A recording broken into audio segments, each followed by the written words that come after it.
পরীক্ষা শুরুর 10 মিনিটেই ফেসবুকে মিলছে প্রশ্ন উত্তর। এখন কথা হচ্ছে, পরীক্ষা শুরুর 10 মিনিটে কোনো ছাত্রছাত্রী কি এই প্রশ্ন ফেসবুকে দেওয়ার মতো সিস্টেম আছে কি না? মোবাইল ফোন বা অন্য কোনো মাধ্যমে ফেসবুকে একটা পোস্ট করা, পরীক্ষা দিবে নাকি তারা পোস্ট করবে? এবার পরের কথা হচ্ছে, ফেসবুকে কে বা কারা দিচ্ছে, যারাই দিক সেই প্রশ্নপত্রের উত্তর কি ছাত্রছাত্রীদের কাছে পৌঁছাচ্ছে কিনা, সেটাও কিন্তু একটা দেখার বিষয়। যে আসলে দিয়ে লাভ যারা দিচ্ছে তাদের প্রফিটটা কি, তাদের বেনিফিটটা কি, বিস্তারিত পড়ব। পরীক্ষা শুরুর 10 মিনিটেই ফেসবুকে মিলছে প্রশ্ন উত্তর। এসএসসি পরীক্ষা 2025 শুরু হয়েছে গত 10 এপ্রিল। বিগত বছরের মতো এবারের এসএসসি পরীক্ষায় প্রশ্ন ফাঁস নিয়ে তেমন কোনো অভিযোগ বা আলোচনা না হলেও অনেকটা ভিন্ন রূপে চলছে প্রশ্ন ফাঁস। পরীক্ষা শুরুর 10 মিনিটের মাথায় প্রশ্নপত্র সামাজিক যোগাযোগ মাধ্যম ফেসবুকে চলে আসে। এর 30 মিনিট পর সমাধানও চলে আসে ওই ফেসবুকে। এবার পরীক্ষার আগের রাতে প্রশ্ন ফাঁস না হলেও দায়িত্বরত শিক্ষক বা বিদ্যালয়ের অন্য কর্মচারীদের মাধ্যমে পরীক্ষার দিন সকালে এমন প্রশ্ন ফাঁসের তথ্য পাওয়া গেছে। এটা কোনো ছাত্রছাত্রী না, এটা হচ্ছে দায়িত্বরত শিক্ষক বা কর্মচারীদের মাধ্যমে এই প্রশ্নপত্র ফাঁস হচ্ছে এবং উত্তরপত্রও তারা কষ্ট করে ফেসবুকে পৌঁছে দিচ্ছেন।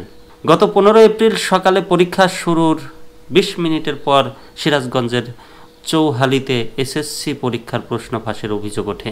আমাদের চৌহালি নামের একটি ফেসবুক গ্রুপ থেকে ওই প্রশ্ন ছড়িয়ে দেওয়া হয়। ফেসবুকে ছড়িয়ে পড়ার পর উপজেলা প্রশাসনের তৎপরতায় বেলা 11টার দিকে গ্রুপ থেকে সেটি সরিয়ে নেওয়া হয়। সামাজিক যোগাযোগ মাধ্যমে আপলোডের পর বিষয়টি ছড়িয়ে পড়লে বেকায়দায় পড়েছে ওই এলাকার প্রশাসন। অভিযোগে উঠেছে শুধু সিরাজগঞ্জ নয়, পরীক্ষা শুরুর পর প্রায় ওই জেলা উপজেলা এলাকায় এই ঘটনা ঘটে। পরীক্ষা শুরুর 10 থেকে 12 মিনিটের মাথায় প্রশ্ন ফাঁস। এর 30 মিনিট পর এই ফাঁস হওয়া প্রশ্নের উত্তরপত্র মিলে যায় ফেসবুকে।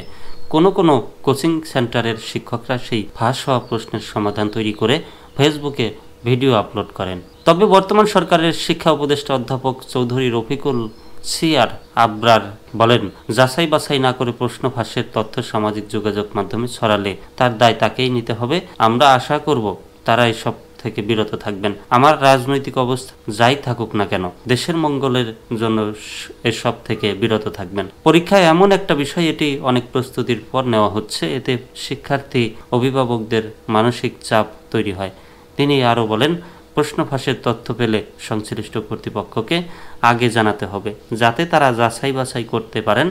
কিন্তু আপনি একটা বিষয় পেলেন, সেটা সামাজিক যোগাযোগ মাধ্যমে ছড়িয়ে দিলেন এবং তার দায় দায়িত্ব অবশ্যই আপনাকে নিতে হবে।